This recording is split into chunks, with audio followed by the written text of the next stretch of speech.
Hello guys, welcome back to channel Thangu's cooking and crafts. ഇപ്പം ഞാൻ ഇന്നോടെ ഒരു 4 മണി പലഹാരമാണ് ഉണ്ടാക്കാൻ പോകുന്നത്.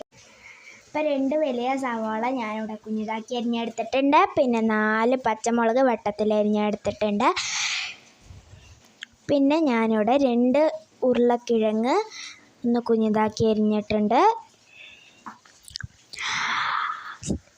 പച്ചമുളകും സവാള അരിഞ്ഞതിലേക്ക് ഞാൻ ആ ഉരുളക്കിഴങ്ങ് ഇട്ട് കൊടുത്തു. പിന്നെ കുറച്ച് കരിവേപ്പില ഇതിലേക്ക് ചേർത്ത് കൊടുത്തു. പിന്നെ 1 കപ്പ് കടലമാവ്, 1/4 ടീസ്പൂൺ മഞ്ഞൾപ്പൊടി. പിന്നെ നമ്മൾ 4 പച്ചമുളക് അതിൽ ചേർത്തിട്ടുണ്ടായിരുന്നു. അപ്പം നിങ്ങളുടെ എരിവിനനുസരിച്ച് മുളക് പൊടി ചേർത്താൽ മതി. പിന്നെ 1/4 ടീസ്പൂൺ കായപ്പൊടി, ആവശ്യത്തിന് ഉപ്പ്. ഇതെല്ലാം കുറച്ച് വെള്ളം ചേർത്ത് നന്നായിട്ട് മിക്സ് ചെയ്തെടുക്കുക. അപ്പോൾ ചൂടായ എണ്ണയിലേക്ക് ഇത് ഓരോ ടീസ്പൂൺ വെച്ച് ഒഴിച്ച് കൊടുക്കുക. എന്നിട്ട് വറുത്ത് കോരിയെടുക്കുക.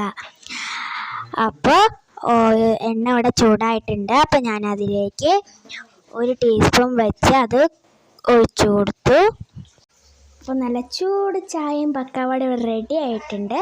അപ്പോൾ ഈ വീഡിയോ നിങ്ങൾക്ക് ഇഷ്ടമായെങ്കിൽ ലൈക്ക് ചെയ്യാനും ഷെയർ ചെയ്യാനും സബ്സ്ക്രൈബ് ചെയ്യാനും കമൻറ്റ് ചെയ്യാനും മറക്കല്ലേ.